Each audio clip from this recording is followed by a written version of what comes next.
Hi friends, నేనైతే ఇవాళ ఒక చిన్న స్నాక్ చెప్పబోతున్నాను మురుమురాలతోని. దానికి కావాల్సిన ఇంగ్రీడియంట్స్ వచ్చేసి ఆనియన్, సాల్ట్, కారం పొడి అండ్ మిక్చర్. ఒక చిన్న స్నాక్. ఓకే, మనం ప్రాసెస్లోకి వెళ్ళిపోదాము. ముందుగా మురుమురాలని వేసుకుందాము. కావాల్సినంత మురుమురాలని అండ్ ఆనియన్ వేసుకుందాము అండ్ తగినంత సాల్ట్ని వేసుకుందాము అండ్ తగినంత కారం పొడి అండ్ మిక్చర్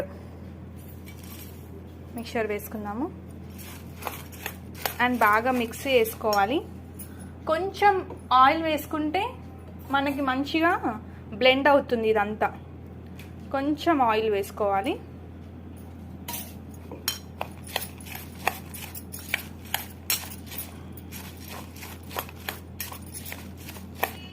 చూడండి, మనం ఈజీగా చేసుకునే స్నాక్ అయితే రెడీ అయిపోయింది. అప్పటికప్పుడు తినాలనుకుంటే ఇలా చేసుకొని పోవచ్చు. Thank you friends.